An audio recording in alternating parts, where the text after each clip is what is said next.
My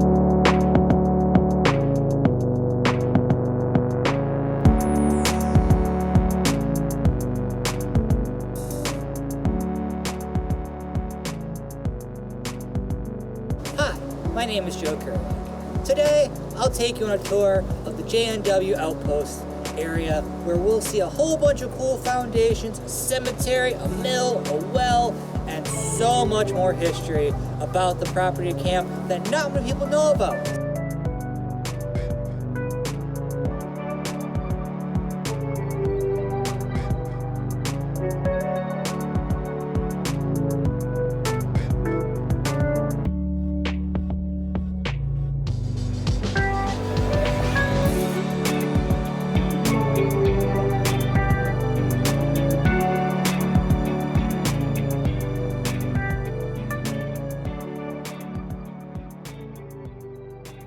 Let's go take a tour of it.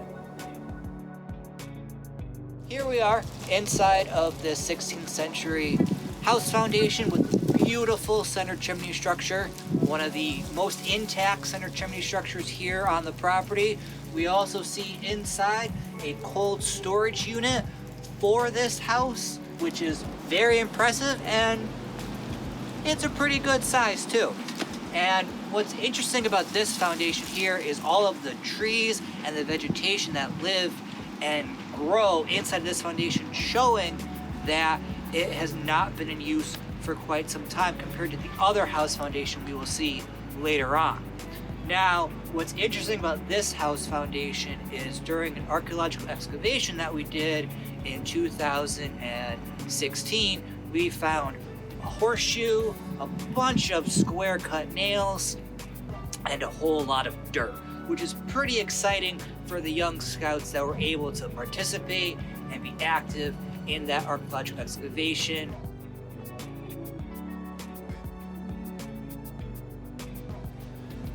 Here we are at the well that's also on the property, about 40 feet away from our last foundation we were at. As you can see here, you're probably wondering, there's concrete here. There's a piece of tin in front of me. Why is all that here? Because, after all the old towns and the wells are no longer in use, the government and the cities decided to cover up the wells that were no longer in use for protection so no one would fall in when they're running through the woods playing capture the flag. And this is what happened with this well.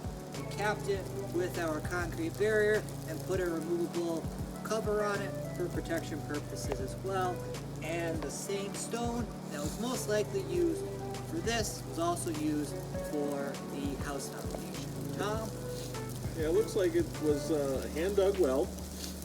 Somebody had to get down there with shovels and picks and dig it by hand, hauling all the dirt up. It's lined by stone, as Joe said. It's only actually about 2.5 feet across. The water level looks to be about 8 feet down. We've had plenty of rain in the last few days, so that's not a surprise. From what I can see looking in the well, we've probably got maybe 4 feet of water if we're lucky.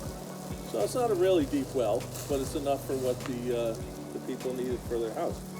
No indoor plumbing, so we had to come out here and get all our water by hand.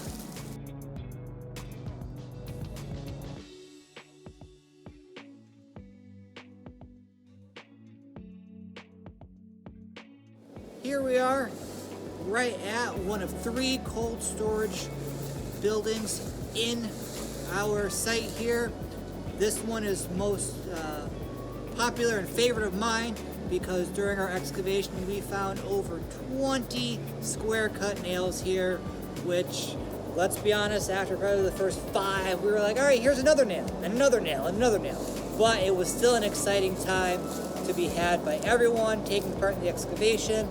This building right here, small, cold storage shelters. Think of ATM and, Wizard of Oz, going in that cold storage unit, hiding away from Twister. Same type of concept, same type of setup here. And we see here the entrance to it right here. You would go underneath the building with a small building on top, probably 1 level, small roof, as we can see about the size of it.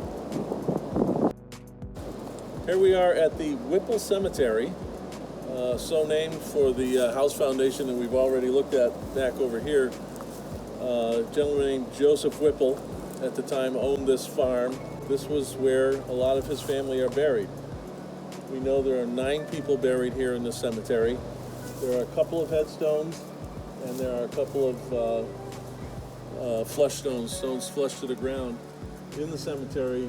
None of them are readable anymore, but we know who they are. We know when they were buried here. We have all of that information. This cemetery is still owned by the town of Ashford, and they have access to it.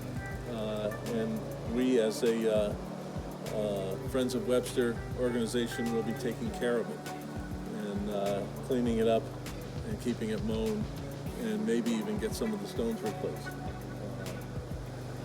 It seems very odd that a cemetery is so very close to where they lived and they worked, but we don't know. We don't know why. We don't know when it started. We know when the first person was buried here, but other than that, we don't know a lot. But it's a very peaceful setting, very quiet out here now, and with a nice stream rolling by down below us. Here we are at the bridge, also with the beautiful rustling New England stream right behind us, and we can see the S curvature of the man-made stream from the dam going out towards the bridge and also towards the mill on the other side. Lovely shingle mill that we'll see pretty soon on. Here we are at the dam, man-made, about 8 foot high, 10 feet wide up here. And what does this do? It controls the water flow going down towards the mill and everything else. And let me tell you, this is pretty cool sitting up here looking out at the water flowing down towards the bridge and the mill. I can only imagine what it was like when everything was in use up here.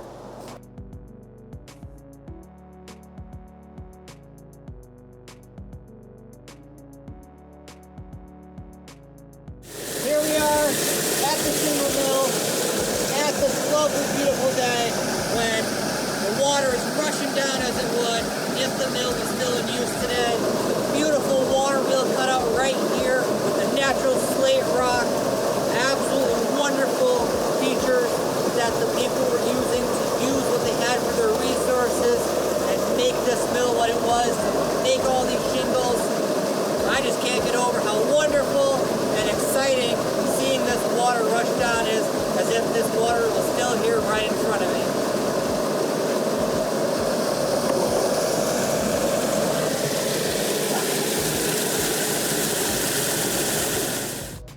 Here we are in the second house foundation, smaller house foundation here on the property. Center chimney structure still here, but not as intact as the other one. This house was still standing in the 1960s, as we can see from the introduction of concrete when someone was probably trying to level the sills, as we can see in the outer banks here as well. Well, something we also found pretty cool, handmade bricks. Not the stamp handmade like the companies would do, but handmade bricks with no maker's mark on it, which is pretty impressive to see in this type of foundation here. Another fun feature of the house is a drain system that we see, which also is correlating to the fact that it was used into the 1960s. Here we are in our last foundation, a 3-bay barn. Over here, we can still see most of the barn structure. We don't know much about the barn since we haven't excavated it yet, but let me tell you, we still see the door rails. We still see all the fun and exciting stuff that it has to offer.